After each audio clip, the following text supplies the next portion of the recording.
அனைவருக்கும் வணக்கம். அதிகாரம் 76, குறள் 758. குன்றேறி யானை போல் கண்டற்றால் தன் கை தொன்று உண்டாக செய்வான் வினை.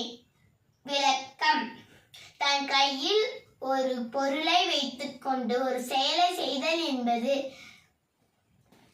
மலை மேல் பாதுகாப்பாக நின்று கொண்டு யானை போரை பார்ப்பதற்கு ஒப்பாகும்.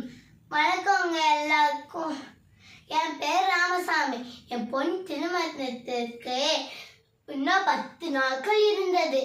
அப்போ திருமண ஏற்பாடுகள் பலமா நடந்திருந்தது. பக்கத்து ஊருக்கு போய் நண்பர்களுக்கு உறவினர்களுக்கு அழைப்பிதழ் கொடுத்துட்டு சொந்த ஊருக்கு வந்தேன். அப்போ 2 கிலோமீட்டர் தூரத்துல அடர்ந்த காடு ஒண்ணு இருக்குது. அதுல கொடூர மிருகங்க நடமாடுற இடம் இருக்குது. அதனால இருட்டுறதுக்குள்ள வீடு போய் சேரணும்னு சொல்லி நடந்து கொண்டே போனேன். அப்போ ஏதோ ஒரு பெரிய ஒலி கேட்டது. அப்போ பார்த்தப்போ அந்த காட்சி எனக்கு கொலை நடுங்க வச்சது. அப்போ பார்த்தா 2 ஆண் யானைங்க சண்டை போட்டு இருந்தது. அப்போ அதுக்கும் எனக்கும் 20 அடி தூரம். அப்போ எனக்கு என் மேலே ஏதாச்சும் தாக்குதல் நடத்திட்டு போதோன்னு சொல்லிட்டு பக்கத்தில் இருக்க பெரிய பாறை மேலே ஏறி நின்றுக்குது. அப்போ எனக்கு பயம் குறைஞ்சிது. அப்புறமா அந்த காட்சி எனக்கு வேடிக்கையாக இருந்துச்சு. அப்போ ஒரு ஆண் யானையோடைய தன்னம் முருங்கி கீழே விழுந்ததுனால ரத்தம் ஒழுகிடுச்சு. அதனால போராட முடியல. அதனால காடு முழுவதும் சத்தம் பேசிக்கொண்டே காட்டுக்குள்ள ஓடி போயிடுச்சு. இன்னொரு யானையும் துரத்தி கொண்டே போச்சு.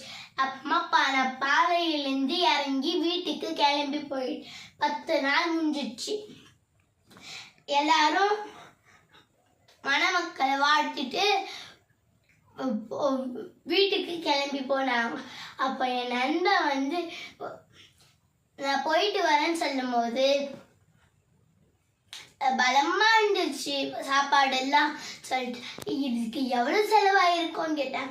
நான் சொன்னேன் சுமார் 5 லட்சம் செலவாயிருக்கும்னு சொன்னேன். வங்கியில் ஏதாச்சும் கடன் வாங்கினியா கேட்டா. அப்போ நான் இல்லை நான் வங்கியில் ஒன்றையும் கடன் வாங்கலை.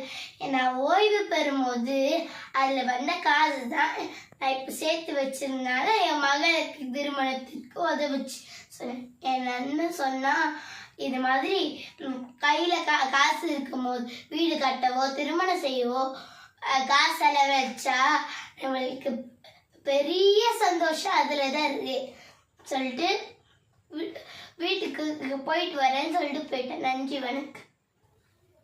இனிமே கையில காசு வச்சிருக்கும் போது சேகரிக்கணும், யாருமே செலவு பண்ணக்கூடாது. குறள் எண் 758. குன்றேறி யானை போல் கண்டற்றால் தன் கை தொன்று உண்டாக செய்வான் வினை. நன்றி, வணக்கம்.